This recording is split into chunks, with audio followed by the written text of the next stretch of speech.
Hello. Very good afternoon. कैसे हैं आप लोग? चकाचक चकाचक, एकदम भैरंड कतई।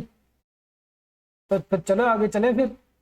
पिछली कक्षा में हमने जगत सिंह तक कर लिया था और कक्षा में मैंने बताया था आपको कि जगत सिंह को थोड़ा सा छोड़ देते हैं यहाँ पे। अगली कक्षा के अंदर जगत सिंह को पूरा करेंगे और बाकी के जो मेवाड़ शासक थे उनको पूरा करेंगे। थोड़ा इंक कलर चेंज कर लेते हैं, दिखने में समस्या रहती है। और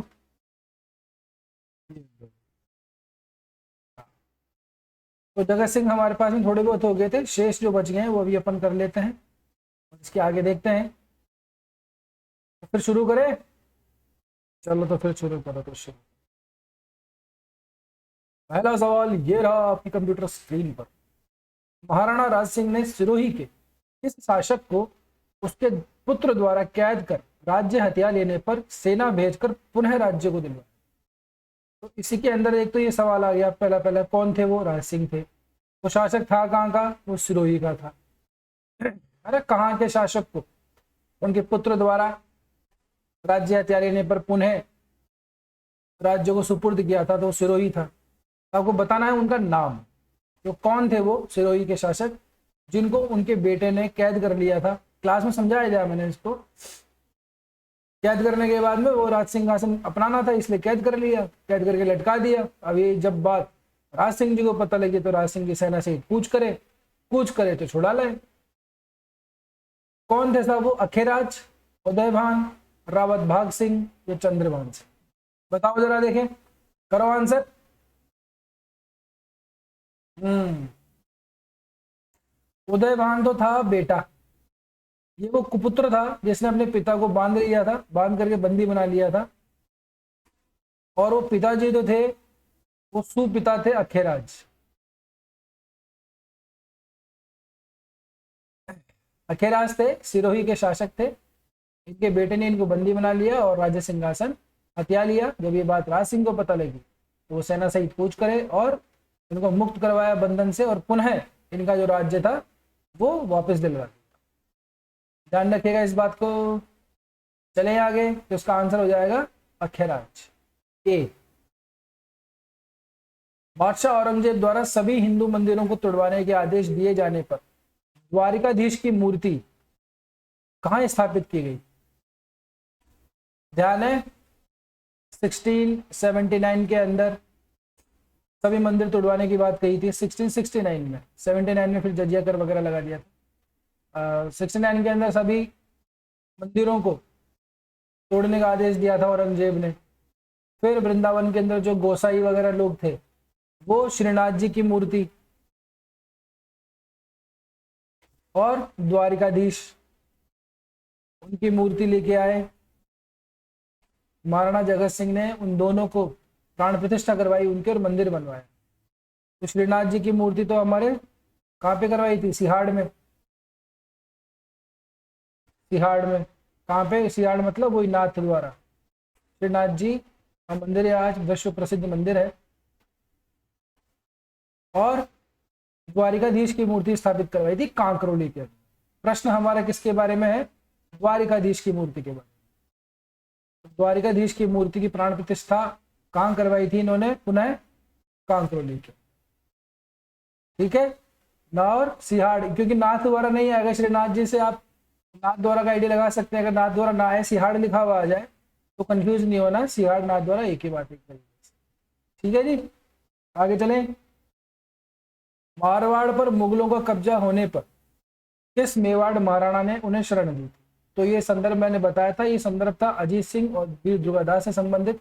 जसवंत सिंह थे जोधपुर के मारवाड़ के शासक। जसवंत सिंह, उनका जब देहांत हुआ तो निसंतानी देहांत हुआ। और एक सेकंड,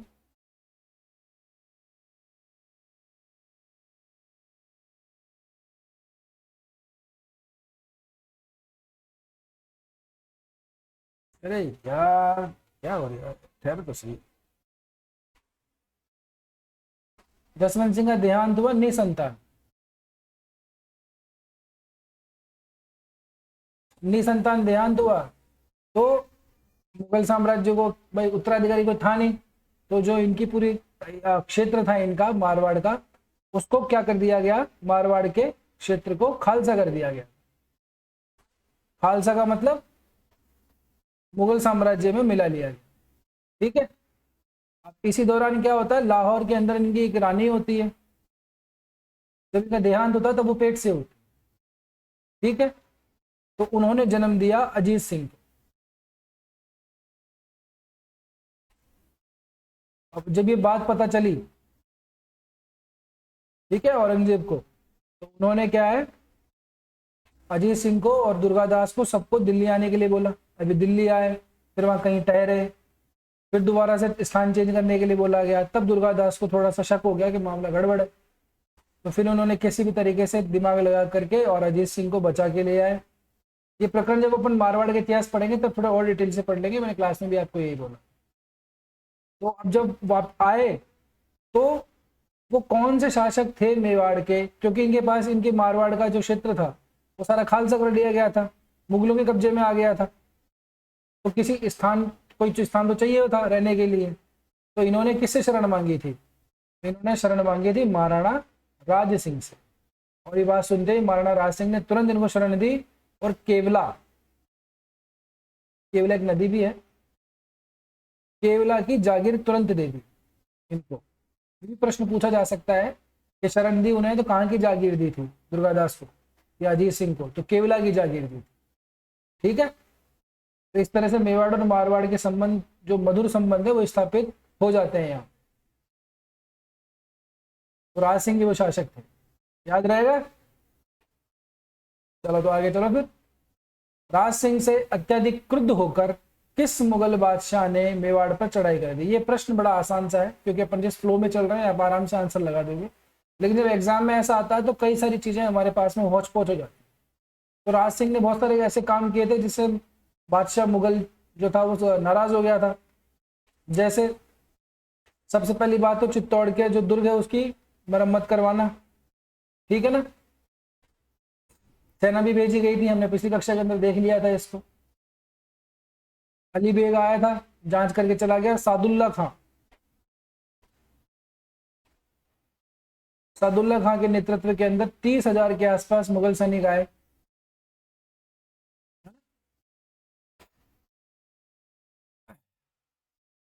अच्छा जी। तो हालांकि इस समय बुर्ज और कम्बोरे गिरागिरी के चल रहे थे। ये पहला काम तो ये हुआ। दूसरा, किशनगढ़ की राजकुमारी का प्रसंग, चारुमती।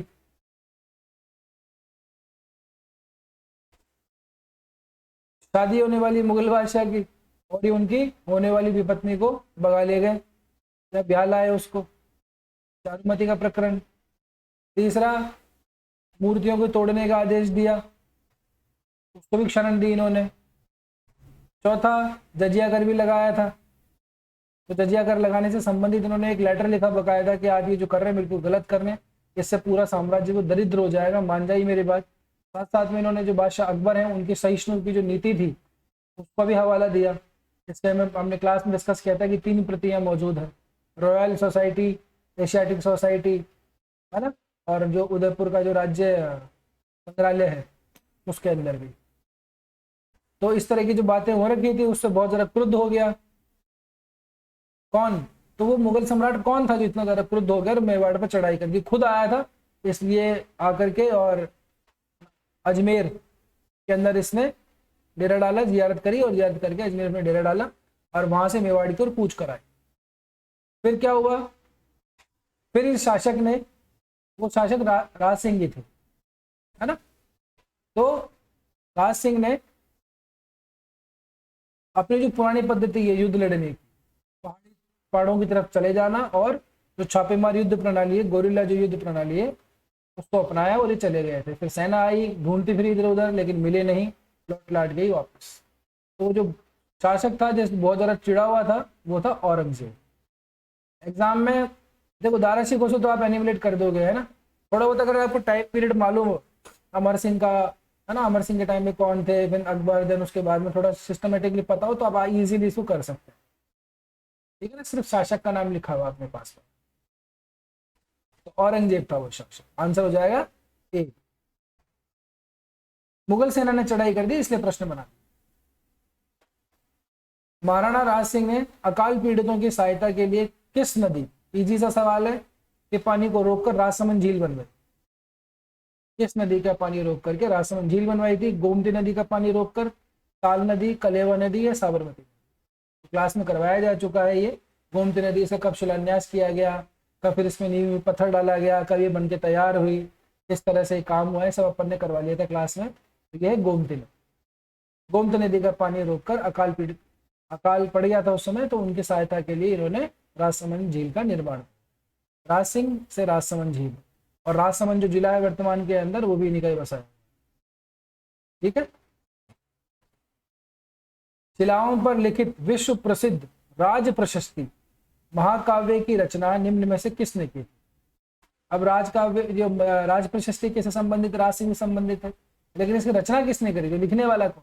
जैसे कीर्ति स्तंभ प्रशस्ति का कवि महेश है ना, कवि अत्रि, ये जो दो थे, तो वैसे ही क्या राज प्रशस्ति का रचयिता कौन है? रणछोड़ भट्ट तेलंग, देवी प्रसाद, भाण या मुक्तानंद? कौन है ये, बताओ जरा, बताइए भाई। ये है रणछोड़ भट्ट तेलंग, और ये इनसे पहले इनके पिता के टाइम पे भी थे, जगत सिंह के टाइम पे। तो जगन्नाथ राय की जो प्रशस्ति है उसके रचनाकार भी यही है, रचयिता भी यही है। जगन्नाथ जो राय प्रशस्ति है, उस जगन्नाथ राय प्रशस्ति के जो रचनाकार हैं वो भी रणछोड़ भट्ट तेलंग है, और जगन्नाथ राय प्रशस्ति के जो सूत्रधार थे, है ना, जैसे कीर्ति स्तंभ प्रशस्ति का सूत्रधार मंडन वो था, मंडन, वैसे ही इसके सूत्रधार जो थे वो थे भाण। ध्यान रखिएगा इसको। ठीक है। इनका पुत्र भी था एक अर्जुन,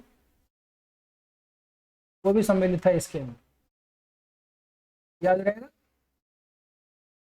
वैसे ही क्या जो राज प्रशस्ति है उसके रचनाकार कौन है? जगन्नाथ भट्ट, रणछोड़ भट्ट तेलंग।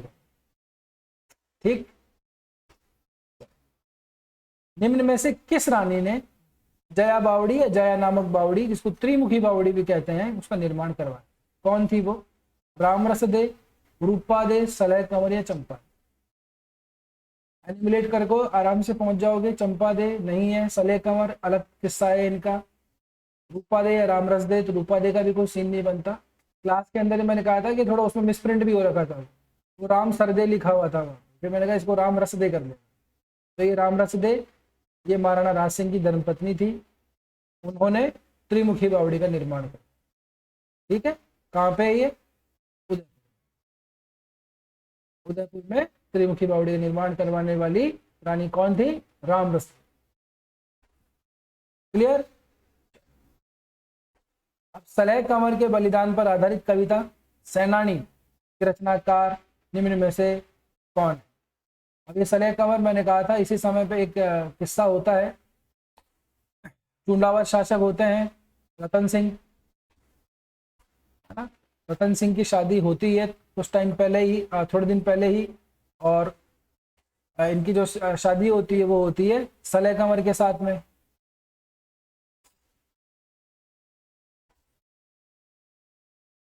शादी होने कुछ दिन बाद ही मुगलों का आक्रमण हो जाता है मेवाड़ पर। फिर ये जाते हैं युद्ध के अंदर, सेनापतित्व इनके पास में रहता है। अब ये युद्ध के मैदान से केलवा भेजते हैं अपनी पत्नी को कि भाई सैनिक के थ्रू, कि जाओ उनको बोलो यार मुझे उनकी बड़ी याद आ रही है। तो सैनिक जाता है, बताता है रानी साहिबा को कि महाराणा जी राणा जी हैं, उन्होंने बोला है, कहलवाया है कि साहब आपकी बड़ी याद आ रही है। पूछा है वो जरा उनसे क्या हाल चाल चल रहे, कोई निशानी मुझे दे दो ताकि मैं याद को कायम कर सकूं। पेंटिंग मेरी ज़्यादा अच्छी नहीं है, फिर भी थोड़ी कोशिश कर रहा हूँ। ये लो, ये तलवार है, समझ लेना इसको।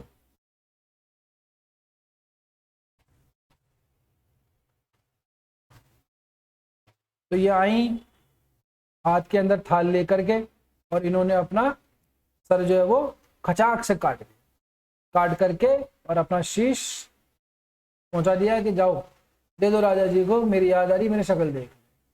तो इससे संबंधित हाँ, इसके अंदर एक दोहा भी है कविता के अंदर कि चूंडावत मांग्यो सेनानी, सर काट दे दियो क्षत्राणी। चूंडावत ने निशानी मांगी तो निशानी के रूप में सलह कंवर ने सर काट के दे दिया। जब ये वापस गया तो बताया कि ये लो साहब, ये निशानी भेज दी उन्होंने। तो कहा जाता है कि उसको गले में लटका करके उनके सिर था उनका, और फिर रतन सिंह युद्ध में कूदे और केसरिया हुए, युद्ध में खेत हुए, वीरगति को प्राप्त हुए। तो इसके ऊपर कविता लिखी गई। एक बात ये है, ये प्रश्न डालने का ये कि इससे पूरी जो कहानी है वो डिस्कस हो जाए। कविता लिखी गई सेनानी। तो इस कविता जो लिखी सेनानी, इसके रचनाकार कौन? प्रश्न ये है, मेघराज मुकुल हैं, देवराज मुकुल हैं, विजयदान देथा है, या फिर श्यामराज मुकुल? तो इसका सही आंसर हो जाएगा मेघराज मुकुल। मेघराज मुकुल ने सेनानी कविता लिखी। चुंडावत मांग्यो सेनानी, सिर काट दे दियो क्षत्राणी। ठीक है जी, चलो आगे चलो। अब आती बात देवर झील की, जिसको जयसमंद झील भी कहते हैं। इसका निर्माण किसने करवाया था? राज सिंह ने, जय सिंह ने, जगत सिंह ने, उदय सिंह। तो इन्होंने 3-4 नदियों का पानी रोका, पानी रोक करके निर्माण करवाया देवर नामक स्थान पर झील का। उसको देवर झील कहते हैं। वो थे जय सिंह। राज सिंह के बाद में शासक बने थे ये। इन्होंने देवर झील का निर्माण करवाया। ठीक है, आगे बढ़ो। जगत सिंह के समय मेवाड़ के नियंत्रण से मुक्त किए गए बागड़ और प्रतापगढ़ को मेवाड़ के किस शासक ने पुनः मेवाड़ में मिला दिया? क्लास में डिस्कस किया था अपन ने, और जब प्रश्न भी पूछा था मैंने पिछली वाली कक्षा के अंदर, तब बताया था कि इसको वापस अधिकार कर लिया गया था, इसलिए प्रश्न पूछा जा रहा। तो मेवाड़ का एरिया था, जब संधि हो गई थी उसके बाद के अंदर चित्तौड़ वगैरह दे दिए गए थे। और जगत सिंह के टाइम के अंदर जो प्रतापगढ़ का जो एरिया है, आज जो प्रतापगढ़ वर्तमान के अंदर जो जिला है, प्रतापगढ़ का जो एरिया है वो जगत सिंह के समय मेवाड़ के नियंत्रण से मुक्त कर दिया गया था। शाहजहां ने इसको मुक्त कर दिया था। शाहजहां आया था और उसने प्रतापगढ़ को अलग तरीके से अस्तित्व में रख दिया था, मेवाड़ के नियंत्रण से मुक्त कर दिया था। एक तरीके से मेवाड़ के क्षेत्र में आता था, लेकिन उसको अलग कर दिया था वहां से प्रतापगढ़। तो वो कौन से शासक थे जिनके समय के अंदर पुनः प्रतापगढ़ को और साथ में वागड़ को मेवाड़ के साम्राज्य में मिला लिया गया? कौन थे वो? राज सिंह, जय सिंह, अमर सिंह सेकंड, या संग्राम सिंह? इसको भी सेकंड कर सकते हो। कौन थे वो? तो वो थे जय सिंह के बाद में शासक आए थे अमर सिंह सेकंड। इनके समय में ये भी क्या है, लगातार प्रतिरोध करते रहे थे उनका, मुगलों का, है ना। ज्यादा ये इनके टाइम की एक इंपॉर्टेंट बात है, अमर सिंह सेकंड। ठीक है, चलो आगे बढ़ो। निम्न में से किस शासक ने मराठों के विरुद्ध राजस्थान के राजपूत नरेशों को संगठित करने हेतु हुड्डा सम्मेलन आयोजित करने की योजना बनाई थी, लेकिन उससे पहले ही इनका देहांत हो गया? कौन थे साहब ऐसे, बताओ जरा। एक तो वो थे, हुड्डा सम्मेलन ध्यान है कब हुआ था, किसके समय हुआ था, लेकिन इन्होंने क्या है, एक शासक मैंने क्लास में बताया था, जो स्पेसिफिक तरीके से पूछा जाए, शब्दों पे ध्यान रखना। जब ऐसा पूछा जाए कि क्या है कि योजना बनाई गई थी लेकिन उस योजना को मूर्त रूप दिया जाता, उससे पहले ही उनकी देहांत हो गई थी, तो सर्वप्रथम योजना बनाई किसने थी? वो कौन? जय सिंह थे क्या, राज सिंह थे क्या, अमर सिंह सेकंड थे क्या, संग्राम सिंह सेकंड थे क्या? तो फिर क्लास में मैंने बताया था आपको और अभी भी बता रहा हूँ, इसका आंसर होगा संग्राम सिंह सेकंड। इन्होंने योजना बनाई थी मराठों के विरुद्ध एक गुट बनाने की, राजपूतों का योजना भी बनाई इन्होंने, लेकिन वो योजना मूर्त रूप में आती इससे पहले ही ये परलोक गमन हो गया। ठीक है, तो वो थे संग्राम सिंह। चलो जी आगे बढ़ो। देखो, वैद्यनाथ मंदिर की प्रशस्ति का निर्माण किसने करवाया? ये एक और मंदिर है, उसकी प्रशस्ति है।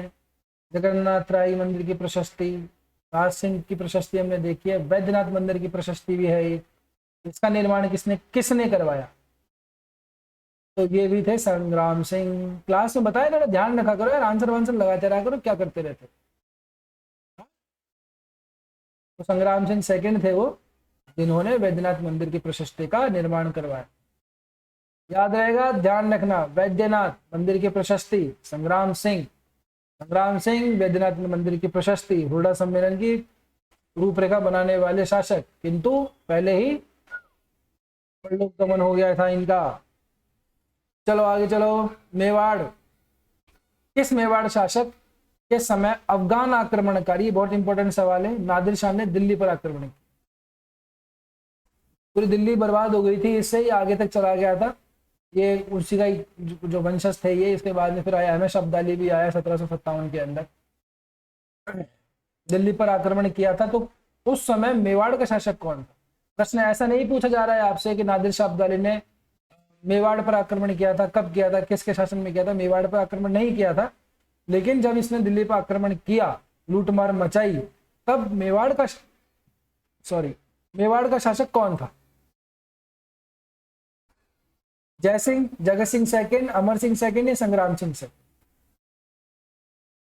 संग्राम सिंह सेकंड के बाद में शासक बनते जगत सिंह सेकंड। वो जगत सिंह सेकंड थे जिनके टाइम के ऊपर नादिर शाह का आक्रमण दिल्ली पर हुआ था, इस बात को ध्यान रखना, ठीक है ना। नादिर शाह का आक्रमण किसके टाइम हुआ था? जगत सिंह सेकंड के टाइम पे। फर्स्ट तो ध्यान ही है हमको, बड़े पराक्रमी शासक थे वो, ठीक है ना। और भी आ जाओ, और सवाल आ जाओ। मराठों ने किस शासन में मेवाड़ में पहली बार प्रवेश करके टैक्स वसूला? यानी कि मराठों ने सफलतापूर्वक मेवाड़ पर आक्रमण किया, आक्रमण करके उनको संधि के लिए मजबूर किया और दंड के रूप में टैक्स वसूला। प्रदेशमुखी, चौथमुखी जो कर वसूला करते थे, कर वसूला था। तो उस समय मेवाड़ का शासक था कौन? बड़ी समस्या हो गई थी। एक तरफ तो क्या मुगलों से कर रखी थी संधि, मुगलों का दबाव था ऊपर से, फिर नीचे से क्या दक्षिण से मराठे भी आ गए, बड़ी हालत टाइट हो रखी थी उस समय। बैक टू बैक राजपूताना पे आक्रमण हो रहे थे उस समय। वास्तव में तो प्रतापी शासक था नहीं राजपूताना के अंदर जो मराठों को मुंहतोड़ जवाब दे सके। प्रतापी शासक होता तो मुगलों से इतनी संधि इतने लंबी समय तक चलती ही नहीं, क्योंकि बीच में टाइम भी आया था जब थोड़ी चरमरा गई थी मुगलों की व्यवस्था, तो मौका पा करके वो दिल्ली पे आक्रमण कर सकते थे, लेकिन इतना प्रतापी शासक कोई था नहीं। आधे से ज्यादा तो जो काबिल लोग थे वो खुद मुगल सेना के अंदर थे। बहरहाल तो उस समय जगत सिंह सेकंड ही शासक थे जब मराठों ने पहली बार मेवाड़ के अंदर टैक्स वसूला था। जगत सिंह सेकंड के टाइम पे दो इंपॉर्टेंट घटनाएं हुई, एक तो मराठों ने टैक्स वसूला फर्स्ट टाइम पे, दूसरा नादिर शाह का आक्रमण हुआ।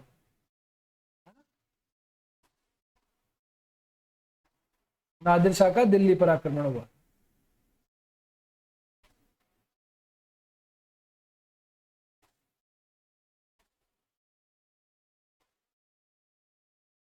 ठीक है, ध्यान रखना है इसको। आगे चलो। अब पूछा जा रहा है आपसे सीधा सीधा हुरडा सम्मेलन, सीधा सीधा हुरडा सम्मेलन पूछा जा रहा है। संग्राम सिंह सेकंड ने रूपरेखा बनाई, सोची, लेकिन क्या हुआ? सोचने वाले सोचते रह जाते हैं और निकल लेते हैं। हुरडा सम्मेलन आयोजित कब किया गया? 17 जुलाई 1732, 17 जुलाई 1733, 17 जुलाई 1734, 17 जुलाई 1735। मैंने कहा था इस तारीख को याद रखना, कई बार पूछा हुआ है, रिपीटेड टाइप का सवाल है, दोबारा भी आ सकता। हुरडा सम्मेलन का मतलब मराठों के आतंक से परेशान होकर के, ये जगत सिंह ही थे, जगत सिंह सेकंड, मराठों के आक्रमण से परेशान होकर के समस्त राजपूताना को, सभी राजपूतों को इकट्ठा किया गया इस सम्मेलन के अंदर और एक गुट बनाने की कोशिश की गई ताकि मराठों का आक्रमण का सामना सामूहिक रूप से किया जा सके। लेकिन आपसी ईर्ष्या और गुटबाजी की वजह से ये जो था सफल नहीं होता, ठीक है। लेकिन ये पूछा जाता है, कई बार पूछा जाता है, उसकी तारीख को ध्यान रखना, 17 जुलाई 1734 तारीख है इसकी, इस बात को बिल्कुल नहीं भूलना। कौन थे ये? जगत सिंह सेकंड। तीसरा इंपॉर्टेंट काम इनका जगत सिंह के टाइम पे ये हुआ है, पहले तो नादिर शाह का आक्रमण हुआ, दूसरा मराठों ने टैक्स वसूला और तीसरा हुरडा सम्मेलन आयोजित करवाया इन्होंने, ठीक है। तो बस आज के लिए इतना ही। अब यहाँ पे क्या है आप सुनते जाओ, रुको रुको भागो मत। यहाँ पे क्या है, अब हमारा जो मेवाड़ राजवंश है ये पूरा हो चुका है, ठीक है। पूरा मतलब हम लास्ट तक कर चुके हैं। इसके बाद में एक शासक और आते हैं, वो क्लास में करवा दिया 1818 की ब्रिटिशों से संधि कर ले। अब इसके बाद में जो आएंगे वो हम आधुनिक राजस्थान के इतिहास के संदर्भ में समझेंगे, जो जितने काम के हैं उस हिसाब से उनका रेफरेंस लेते चले जाएंगे, सबकी वंशावली याद करके, और करोगे भी क्या आप लोग, है ना, कुछ साइंस नहीं है। तो जो हमारे एग्जाम के इंपॉर्टेंस रखते हैं पॉइंट ऑफ व्यू से, उनको हम करेंगे, यहाँ तक हम कर चुके हैं। और फाइनली क्या है, एक तो जो बिजोलिया वगैरह का आंदोलन होगा, बिजोलिया बूंदी के आंदोलन, तब हम देखेंगे यहाँ पे कौन शासक है कौन क्या नहीं है। और उसके बाद के अंदर जो महाराणा भूपाल सिंह फाइनली जब राजस्थान का एकीकरण होगा तब हम उनको देखेंगे, ठीक है। तो क्योंकि क्या बहुत सारी चीजें हैं, मारवाड़ का अलग से इतिहास है, फिर कच्छावों का भी अलग से इतिहास है, फिर चौहानों का इतिहास है, परमारों का इतिहास है। तो ऐसे क्या है, सबकी वंशावलियों को ही देखते चले जाएंगे तो कंफ्यूज हो जाओगे, कोई सेंस नहीं निकलेगा। तो हमारा जो मेवाड़ राजवंश है वो यहाँ पे खत्म हो चुका है, सब कुछ हमने कर लिया है। अब हम आगे की जो कक्षा करेंगे वो हम मारवाड़ राजवंश से करेंगे, ठीक है। अब इसमें कितना समय लगता है देखा जाएगा, लेकिन मेवाड़ राजवंश ऑलमोस्ट हमारा खत्म हो चुका है। कोशिश की गई है कुछ ना छूटे, बट फिर भी एक ह्यूमन एरर की वजह से कुछ छूट जाता है, तो हमने एक विविध वाला पोर्शन किया हुआ है, रख रखा है विविध का अलग से। तो जब इसकी बारी आएगी तो वो जो छूट जाएगा कुछ छोटा मोटा, तो उसको भी अपन निपटा लेंगे, ठीक है। तो अगली कक्षा के अंदर अपन मिलेंगे तो मारवाड़ राजवंश से मिलेंगे, हो सके तो पढ़ के आइएगा। और भी जो हमारे नए व्यूअर्स हैं, जो हमारी क्लास में नहीं आते हैं, हमारे विद्यार्थी नहीं है, वो पढ़िए, आंसर कीजिए, एग्जाम पास में है आपका, प्रैक्टिस करते रहिए, जहाँ से जितना ज्ञान मिले उसको ले लीजिए, कोई समस्या वाली बात नहीं है। अब यहाँ तक पहुँचे हो तो कुछ तो समझ में आया ही होगा, तो सब्सक्राइब कर कुरा लो इसको, बाकी तुम्हारी मर्जी भाई, ठीक है। अपन मिलते हैं अपनी अगली कक्षा के अंदर, तब तक के लिए स्वस्थ रहो, मस्त रहो, अपना और अपनों का ध्यान रखो। जय हिंद, जय भारत।